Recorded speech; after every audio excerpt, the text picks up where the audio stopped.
Alors là, elle va être belle celle-là. Comment j'ai arrêté de fumer sans faire exprès et sans prendre de poids? Je vous explique tout de suite. Il y a 1 an maintenant, j'ai assisté à un séminaire de développement personnel et où il y a eu beaucoup de décharges émotionnelles. Pendant tout ce séjour, c'était une semaine en immersion. Et ce qui s'est passé, c'est que j'ai énormément pleuré.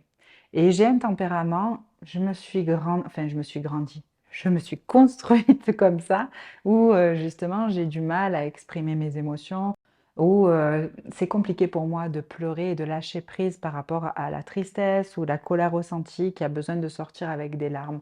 Donc j'ai besoin souvent, je me suis améliorée quand même, je suis plutôt fière de moi, mais j'ai besoin aussi de ces espaces pour venir me déposer. Et en fait, je me rappelle, j'avais pris parce que je fume depuis le lycée, on va dire, et j'avais pris un paquet de Vogue et bouh, la pub. Et en fait, ce qui s'est passé, c'est que, c'était incroyable, j'avais beaucoup fumé cette semaine-là, justement. Et j'avais fumé 2 paquets, donc de 20 cigarettes, en 5 jours. Alors que d'habitude, je fumais, 1 paquet en 5 jours. Je n'étais pas non plus une grosse, grosse fumeuse. Et incroyable. La semaine qui a suivi ce séminaire, c'est, ce qui s'est passé, c'est que j'ai oublié en fait d'aller acheter des cigarettes parce que j'en avais plus. Et un jour, peu de temps après, je me suis rendu compte que ça faisait 2, 3, 4 jours que j'étais pas allée acheter mes cigarettes et que ça allait. Alors évidemment, quand ça vous arrive et que vous avez vos bonnes habitudes, que, finalement la clope c'est, l'ancrage qu'on a fait pour faire la pause, pour sortir de la maison, pour aller fumer dehors, enfin bon, pour avoir un petit moment pour soi. Ça, c'était aussi le moment où qui me manquait en fait. Donc évidemment que je suis allée en racheter. Je suis allée en racheter parce que j'avais pas du tout envie de m'arrêter de fumer en fait, hein, clairement, soyons clairs. Je voulais pas m'arrêter de fumer, je m'en fichais, je trouvais que j'avais pas une consommation excessive, bien que qu'elle soit excessive ou pas, c'est nocif pour la santé, on est tous d'accord. Mais en fait, ce qui s'est passé, c'est que je me suis dit quand même, euh, je vais refumer et puis on verra. Et en fait, quand j'ai fumé, c'était, vous savez, là, cette impression qu'on a quand on n'a pas du tout envie de fumer ou quand c'est notre première cigarette, je sais pas si vous vous souvenez, pas terrible, quoi. Vraiment, d'ailleurs, je ne l'ai pas terminé.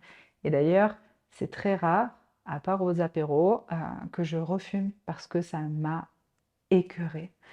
Pourquoi? Quand vous fumez, déjà, évidemment que vous consommez de la nicotine. La nicotine, ça fait quoi? Ça augmente la pression artérielle, d'accord? Ensuite, la nicotine, ça va entraîner une production aussi d'hormones, que ce soit par exemple l'adrénaline, que ce soit la dopamine, et ça va avoir tendance aussi à vous réduire l'appétit. Pas chez tout le monde, hein. Par exemple, moi chez moi, par exemple, non, mais je vous lis les recherches que j'ai fait par rapport à ça. Et justement, ça augmente le métabolisme. C'est pour ça que naturellement, sans que vous fassiez rien, que vous changez rien, quand vous arrêtez de fumer, même si vous ne vous jetez pas sur l'alimentation, hem, du coup, le corps va brûler plus d'énergie quand vous fumez. D'accord? Donc vous brûlez plus de calories et en fait, le fait d'arrêter, souvent les gens prennent 1 2 kilos sans rien changer du tout à leur alimentation. Donc ils sont déjà un peu découragés et se mettent dans cette position de peur de prise de poids. Parce qu'il y a vraiment aussi beaucoup de gens et beaucoup de femmes qui ont pris de poids, beaucoup de poids suite à l'arrêt du tabac. Mais ce que j'ai envie de vous dire, et c'est là le plus important, c'est qu'on vient chercher cette nicotine au travers de la cigarette. Cette nicotine qui augmente l'accélération du cœur, qui nous fait produire certaines hormones, etc. et tout.